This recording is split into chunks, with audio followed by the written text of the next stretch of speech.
Contanos. No, no, que les contaba que cuando estaban pensando esto de la evaluación y cómo podemos pensarla para las materias exactas y demás, recordaba que justamente mi pareja tenía que rendir un final para poder cursar otro por el tema de las ecuaciones y demás, y era la materia de análisis matemático 2, me parece que.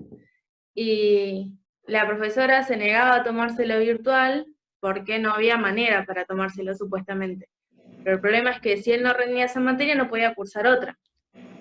Entonces digo, ¿cómo se complejiza? Y encima yo le decía, le digo, no rendí, yo rendí dos exámenes por videollamada, y digo, no, rendí, que es mejor, que es menos tensión, porque para mí fue una experiencia súper positiva, porque no tenés esa tensión de estar frente a frente con el docente en la presencialidad, y le digo, no, rendí la que es mejor, que...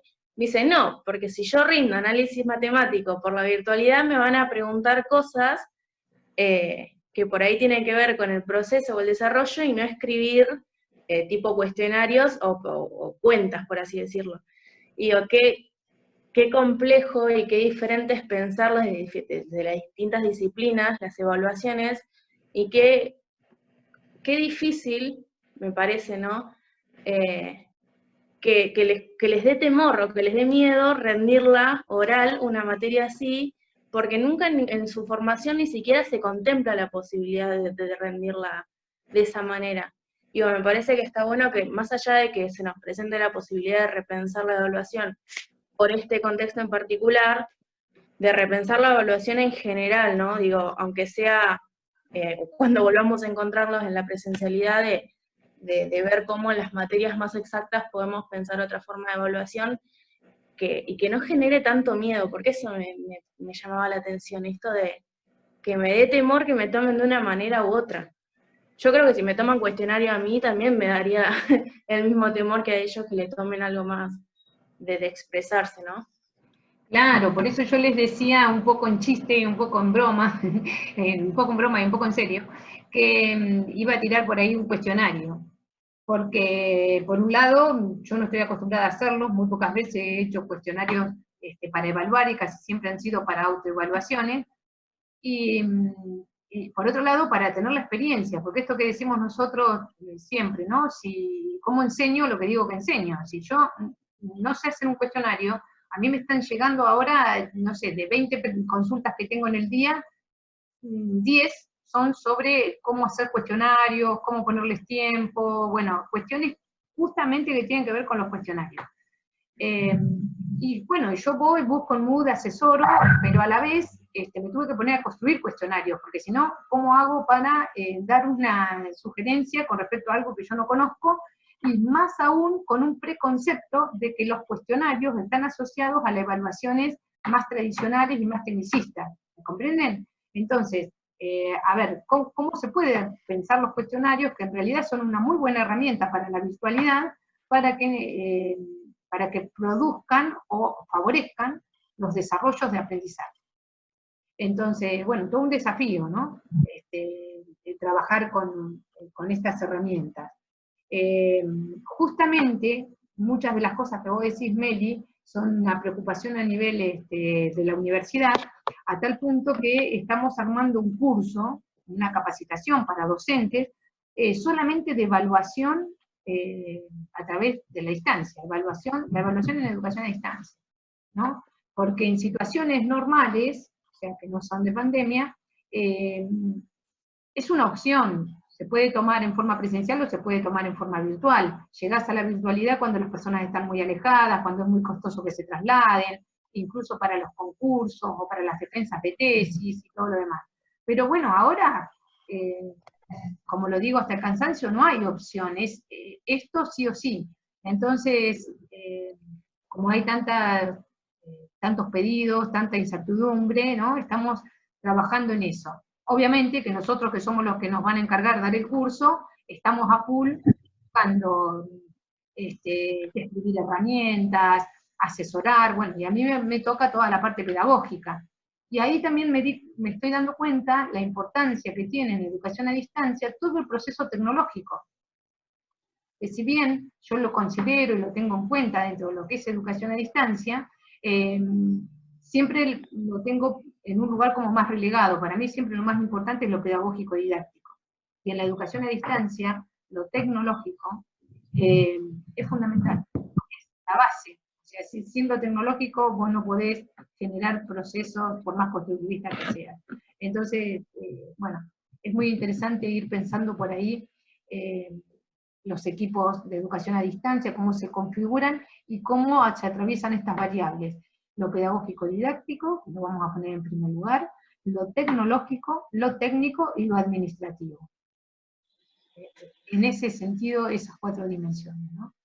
Bueno, más allá del posicionamiento político y todo lo demás que está a nivel macro, ¿no? Pero en un equipo de educación a distancia siempre tiene que haber una pata administrativa, una pata tecnológica, una parte pedagógica y una parte técnica.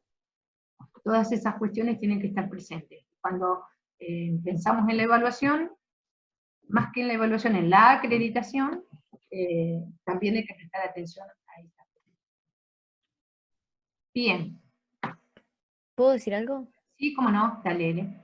No, por ahí, como charlando todo esto, yo estoy trabajando en escuelas secundarias, y tengo un montón de estudiantes que no están teniendo acceso a internet, no tienen teléfono, o sea, no tienen manera de conectarse, y lo que están haciendo es nada, sacar fotocopias del kiosco que está cercano a la escuela, o recibir los cuadernillos que son de provincia o de nación. Entonces, nada, pensaba, o sea, qué difícil podemos por ahí replantearnos nuestros conceptos didácticos o pedagógicos, nuestros criterios de evaluación y eso, teniendo la tecnología, teniendo internet, la videoconferencia, el chat o lo que sea, o los videos para explicar, para mandar explicaciones, por ejemplo, bueno, bárbaro, lo podemos pensar, pero qué difícil es pensar todo esto. Sí. Qué difícil pensar todo esto en esto de la educación a distancia, pero por correspondencia, ¿no? Porque al fin y al cabo estos pibes están solamente recibiendo fotocopias que dicen las actividades, o se tienen que manejar así solamente por escrito con los docentes, y más pensándolo por ahí en estudiantes de secundario que por ahí no tienen como la autonomía que podemos llegar a tener en la universidad, a haber aprendido en la universidad. Entonces, nada, Sí, pensaba en eso. sí, Cuyen, y también, mira, recién que yo les decía que me estaba demorando, estaba en una reunión de personal del Instituto 86.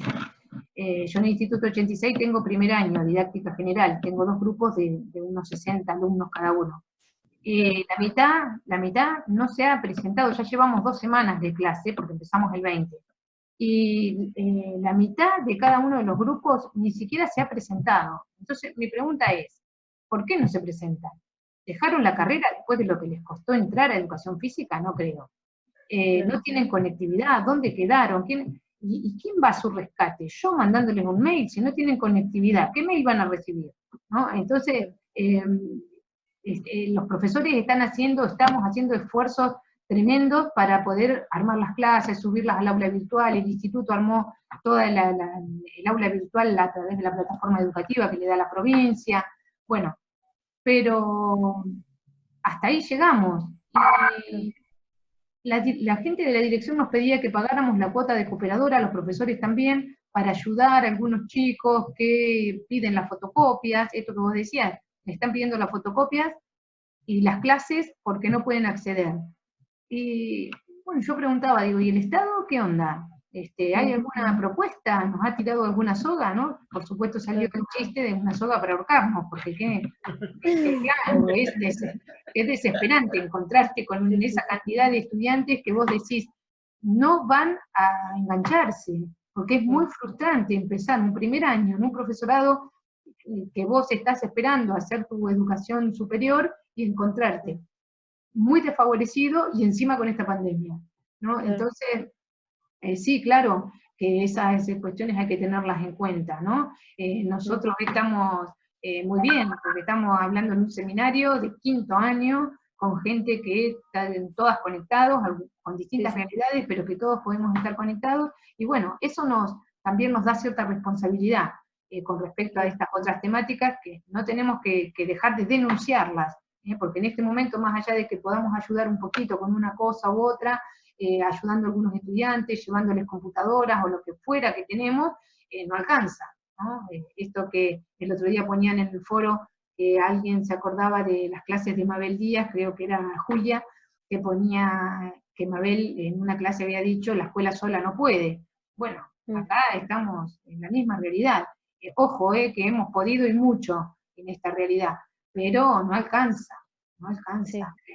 Los chicos de primaria y de inicial, no quiero meter la pata, no voy a decir no me preocupan tanto, me preocupan, pero chicos de primaria que no están teniendo esa educación básica, es el nivel con más problemas, el nivel primario es el nivel con más problemas, porque tienen padres muy jóvenes que no tienen, en muchos casos, no tienen los conocimientos para acompañar a sus hijos, no tienen por qué tenerlos, pero digo, ni siquiera herramientas ellos mismos para acompañar a sus hijos, no tienen conectividad, no tienen las condiciones básicas satisfechas, mucho menos para trabajar en la virtualidad.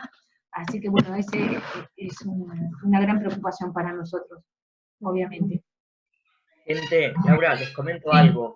Sí, Marcelo. Entonces, justamente con todo esto que estamos hablando, en la escuela, que recién hablaba, escuchan de a veces las diferencias y las desigualdades que hay, yo estoy notando que en la escuela en secundaria donde estoy, en Mosconi, a esas desigualdades se agregó una más todavía, que es que hay que, o sea, armaron grupos de WhatsApp y hay profesores que no quieren dar el número de WhatsApp.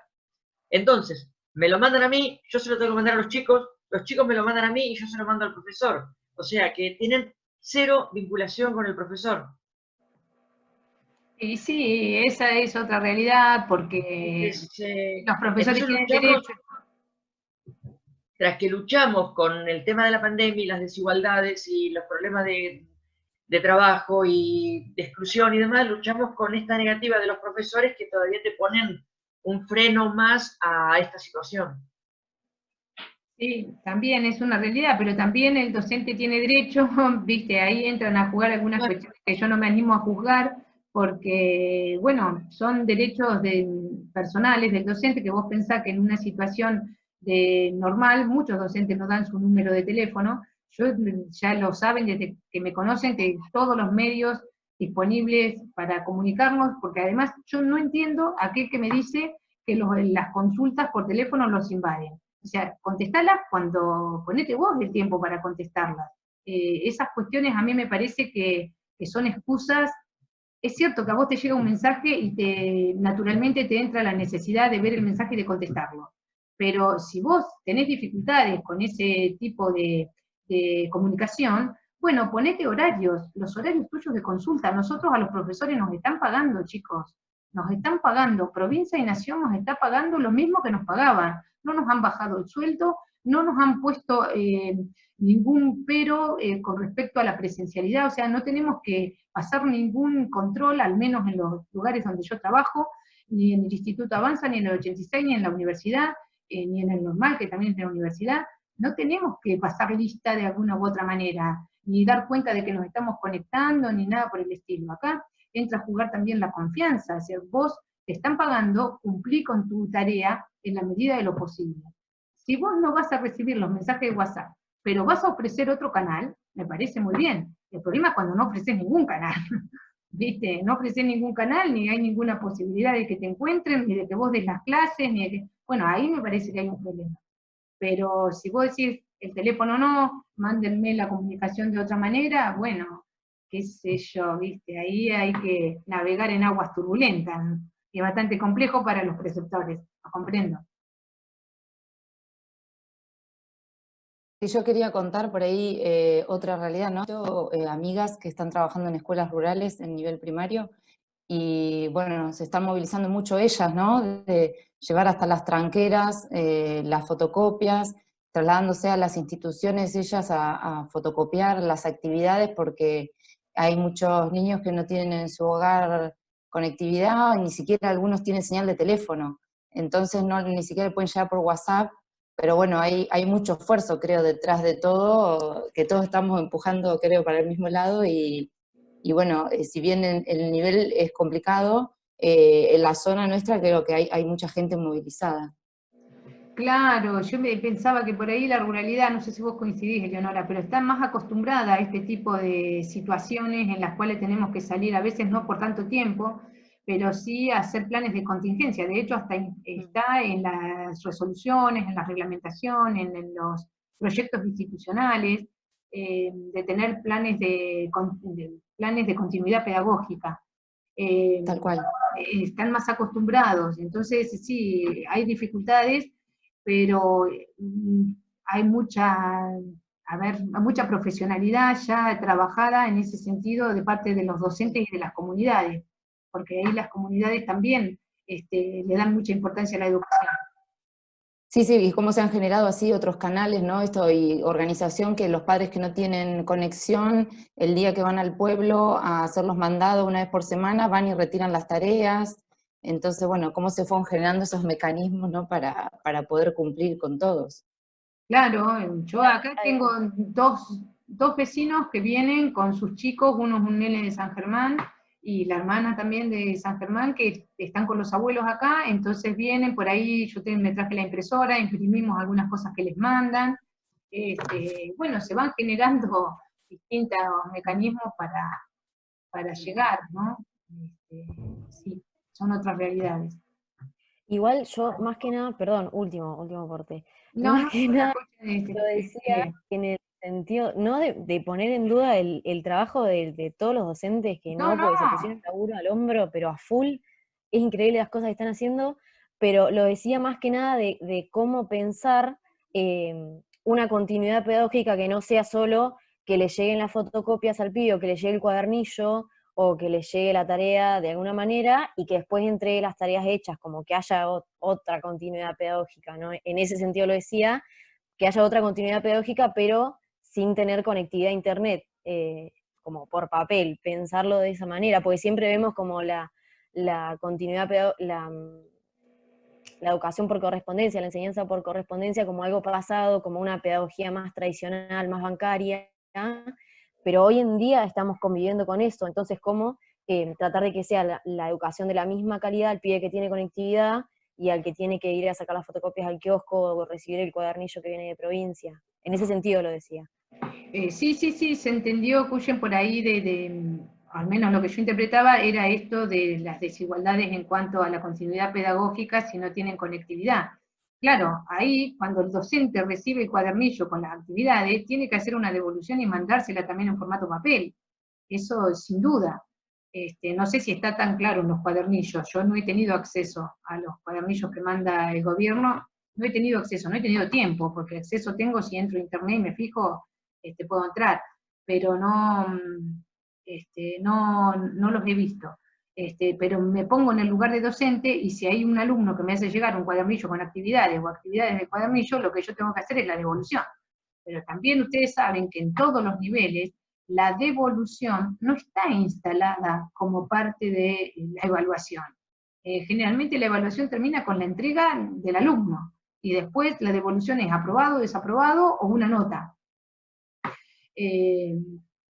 Yo insisto mucho en que aquel docente que te manda una nota y no te manda el archivo con la devolución, o en formato papel, o en PDF o en lo que fuera, es porque no lo leyó el trabajo, o lo leyó por arriba y le puso una nota más o menos, por la cantidad de páginas, por lo que le pareció, y me hago cargo de esto que estoy diciendo, ¿no? El docente que se toma el tiempo de leer un trabajo y de prestar atención de lo que el chico puso, chico, chica, quien fuera, le hace llegar la devolución, porque te llevó un tiempo y tuviste que amasar todo eso que recibiste. Entonces al costadito le haces preguntas, le haces comentarios, le haces sugerencias y querés que esa devolución llegue. Eso hablaría de una continuidad, no solamente al formato papel, sino también en la virtualidad, que haya devoluciones de los foros, que haya devoluciones de los trabajos que ustedes mandan, que haya un seguimiento, porque si no, no los pidas, si no, no lo hagas, no propongas un foro, una wiki si no va a haber devolución, no propongas un trabajo, un informe si después no va a haber devolución, ¿no? Pero bueno, por eso digo, mucha similitud con la presencialidad en cuanto al posicionamiento pedagógico, ¿no? ¿Cómo entiendo que el otro aprende? ¿Cómo entiendo que yo enseño? Y también, digamos, es cierto que esta situación de emergencia, tanto en el nivel inicial, primario y secundario, implica que en algún momento los chicos van a volver, esperemos que en el segundo cuatrimestre, así sea septiembre, octubre, que en algún momento los podamos encontrar y ahí sí podamos hacer un plan de recuperar, de compensar, bueno, veremos los nombres nuevos que va a surgir para todo eso. En el nivel superior puede llegar a pasar que perdamos a muchos estudiantes, porque vos no te podés enganchar en una materia en septiembre, octubre. Una materia de primer cuatrimestre, si no la hiciste en primer cuatrimestre, la perdiste. Y si sos de primer año y perdiste, bueno, y te sentiste frustrado, tal vez también abandones.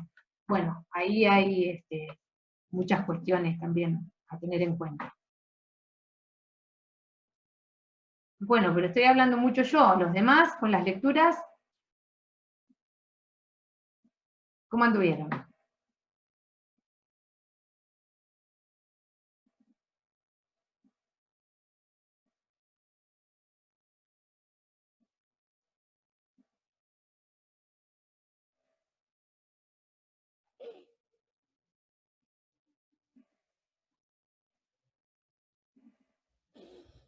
Nadie habla. Nadie.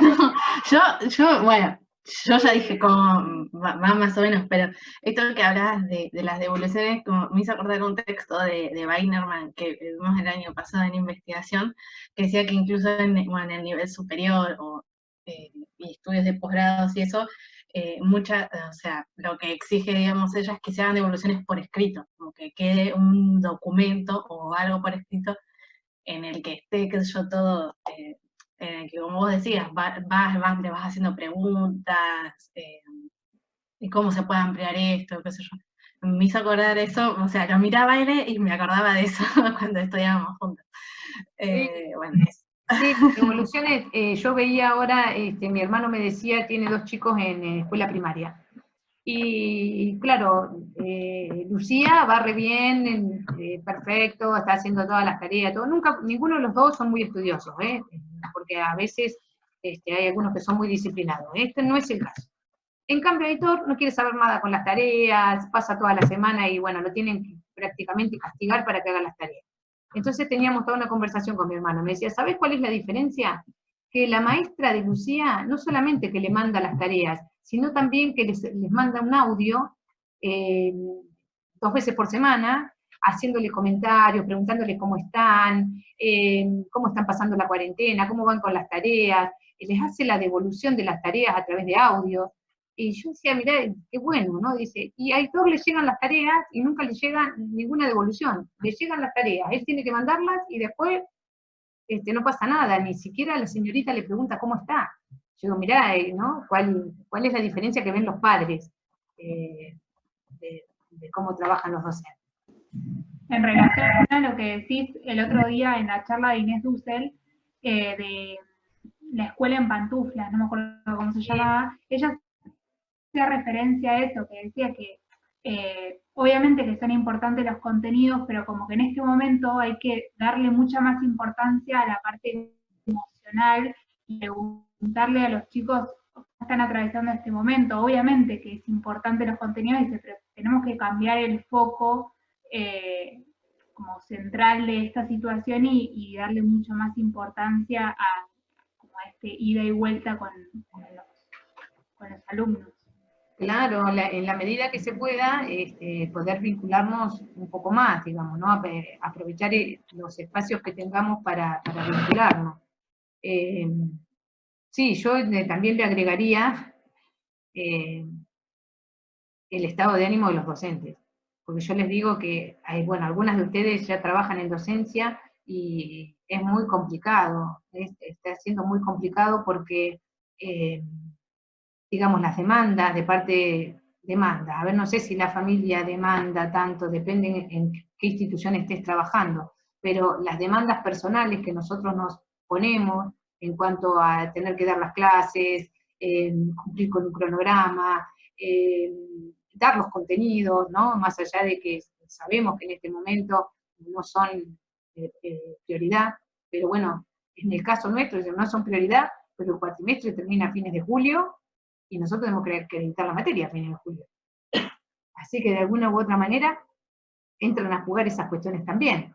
Entonces, por un lado está el discurso y por otro lado está las cuestiones formales que siguen estando, digamos, ¿no?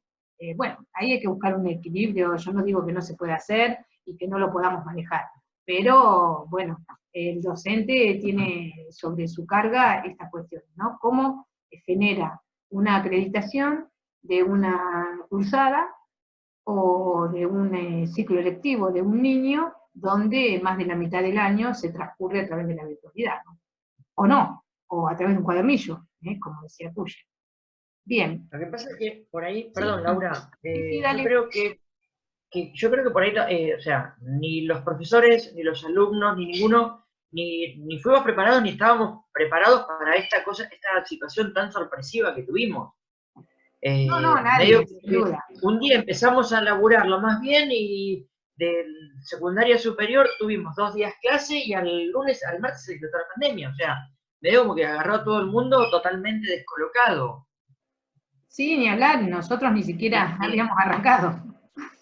Claro, bueno, en la universidad habíamos arrancado. Entonces un poco también es lo que ayer escuchando un poco a Inés Dussel, lo que decía es que también no está toda esta situación de contingencia dentro de lo que es la formación del profesorado. Bien, por eso me pareció bueno también esto que aparecía, que agregó Eleonora en la categoría La educación a distancia en la formación docente, y un texto que ella también buscó, que yo no lo conocía, la formación docente en el ámbito de la educación a distancia, aspectos epistemológicos y metodológicos, análisis a partir de un caso, ese texto, ¿no? Pero, ¿qué tipo de formación nosotros, si nos planteábamos, qué formación les brindamos a los docentes en cuanto a la mediación con tecnologías? Bueno, ni hablar de la formación propia en la educación a distancia, en forma total, digamos, como antes le decíamos modalidad, ahora en todas las leyes aparece como opción educativa a distancia. La formación de docentes no está presente, pero no solamente no está presente como contenido, sino tampoco como forma. Ahora estamos con una sobredosis de la forma de enseñar a través de las tecnologías, pero si no, habitualmente no aparece en los contenidos, ¿no? No aparecen las estrategias tampoco.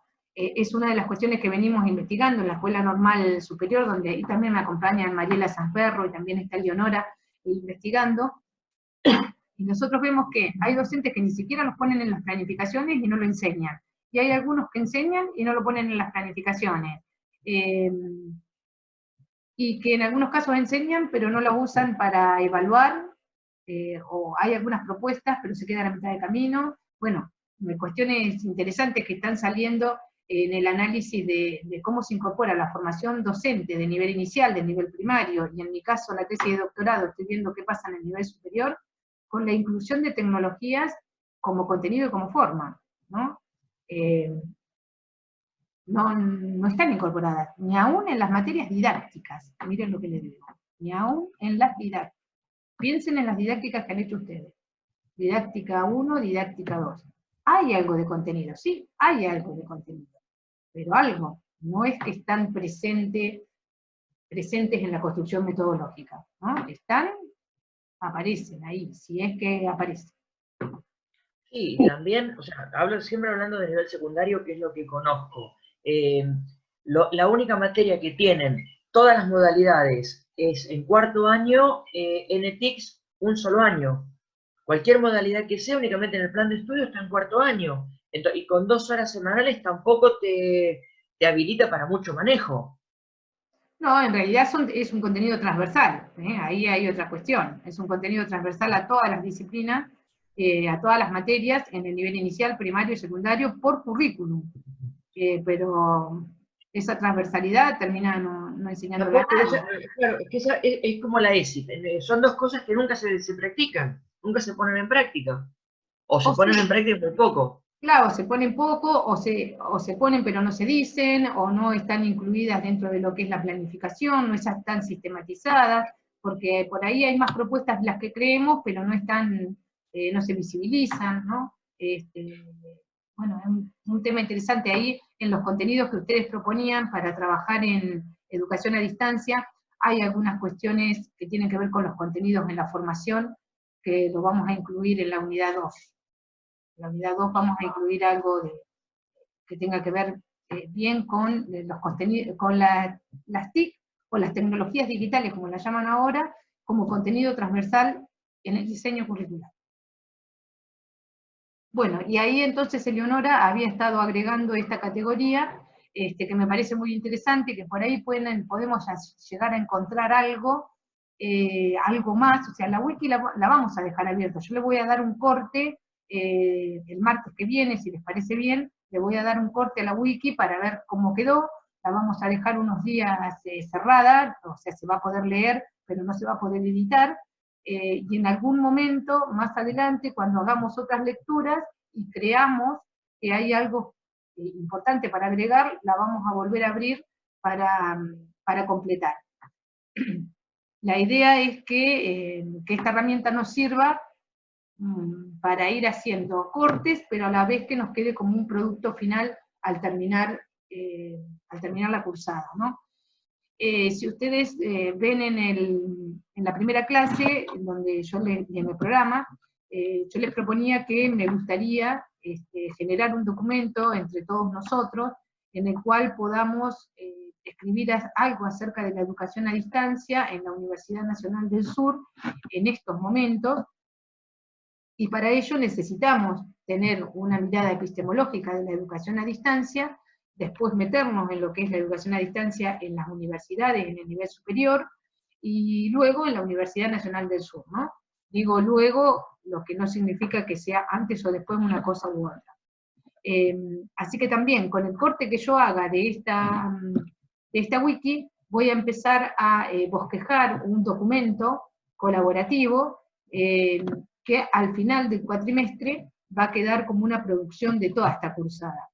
Después vemos qué forma le damos, si va a ser una ponencia, si va a ser una comunicación, si va a ser un artículo, si va a ser un informe, pero estoy entrando un poco por una variable que un tiempo trabajamos con Andrea Montano en didáctica y práctica a nivel superior, que en la materia siempre quede, en el seminario en este caso, siempre quede además un producto que salga del seminario para ofrecer al área, en este caso el área de ciencia de la educación, o al departamento, o a la universidad, o a todos, digamos, ¿no? Que se pueda visibilizar algunas construcciones que estamos haciendo, porque además lo vuelve significativo. ¿En qué sentido lo vuelve significativo? Que nosotros estamos estudiando y profundizando educación a distancia por sí, porque es un contenido, un conocimiento que tenemos que tener como cientistas de la educación y como parte de nuestra incumbencia. Pero también para que se vuelva significativo, en el mejor sentido, como lo dice Frida Díaz Barriga cuando habla de enseñanza significativa, o el mismo Vygotsky, no es Vygotsky, sino Brunner, que toma Vygotsky, cuando sostienen esta necesidad de que el conocimiento tenga algún tipo de efecto en la vida cotidiana, en nuestros contextos laborales, en nuestros contextos sociales, porque si no, ¿qué sentido tiene? ¿No? ¿Tiene un sentido per se? Sí, tiene un sentido porque es conocimiento que agrega a mi campo profesional, a mi profesionalidad, saber de educación a distancia, saber de psicología, saber de sociología, saber de tecnología educativa, saber de comunicación, sí, es un contenido, un saber que estaría abonando mi campo profesional. Pero ¿en qué sentido es significativo para el contexto? ¿De qué manera lo puedo volcar? ¿De qué manera puede volver? Bueno, la verdad que en el seminario han quedado algunas cuestiones muy interesantes. El primer año quedó un mapeo de la educación a distancia en Bahía Blanca, que lo hicieron Emilia Repeto y Vanessa Arias, que estuvo muy interesante, además de los otros 3 trabajos que hicieron los chicos como informes. El año pasado quedaron algunos informes muy interesantes sobre los que más destaco son trabajos que quedaron en función de la educación a distancia en la educación secundaria en Bahía Blanca, que es un trabajo que realizaron Carolina Ibarra con su compañera que era Florencia, me parece, sí, con Florencia trabajaban y algún otro grupo más, y bueno, y este año me parecía que por ahí estaba bueno, está bien, después me encontré con muchos seminaristas, pero que estaba bueno por ahí hacer un informe colaborativo de la educación a distancia. Está bien, desde el punto de vista nuestro, como cientistas de la educación, en la Universidad Nacional del Sur. Y bueno, y este será el puntapié. Bien, los invito entonces a aquellos que todavía no aportaron a la wiki, tendríamos tiempo hasta, yo les diría el lunes a la noche,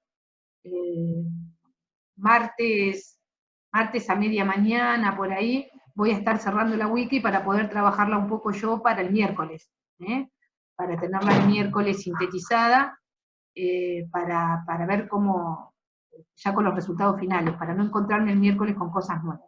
Así que el martes a media mañana estaría cerrando la wiki. Bien, ¿tienen alguna duda, alguna consulta con respecto a la bibliografía o a algo que quieran saber de cómo venimos? Yo tengo una cosita. Sí, No, escuché. confundo la voz de Cuyen con la de Leonora. Sí. Con respecto a la wiki, cuando escribí no sabía bien cómo hacerlo. Por ejemplo, yo no me acuerdo sobre qué texto, creo que Marta también escribí en lo conceptual, y agarré y hice un párrafo parte de lo que habían escrito, poniendo Marta Mena dice sobre educación a distancia tal y tal cosa. Más o menos así era que lo habíamos pensado, o Sí, puede ir está todo bien. mezclado. No, está bien, porque si bien todo mezclado, porque es un documento colaborativo y cada página funciona como si fuese un drive,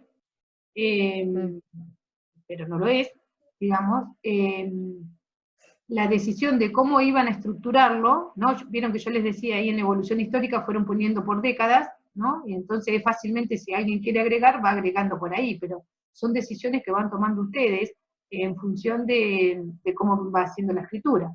Obviamente que lo más claro es señalar desde qué autor están trabajando, porque la propuesta era en base a la bibliografía.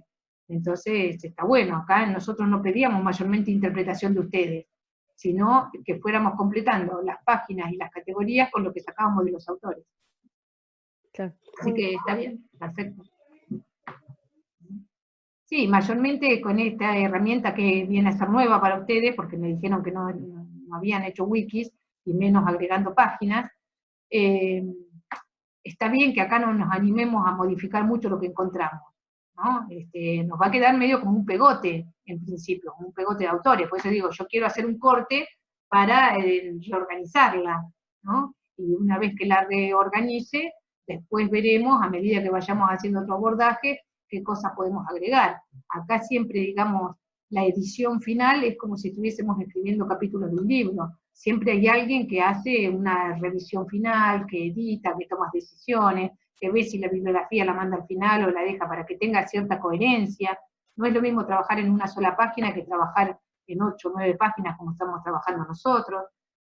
Bueno, esto después se puede convertir en un documento, en un PDF, que a la vez al interior tenga hipervínculos. Pero bueno, de eso no se asusten, que por ahora lo voy a hacer yo.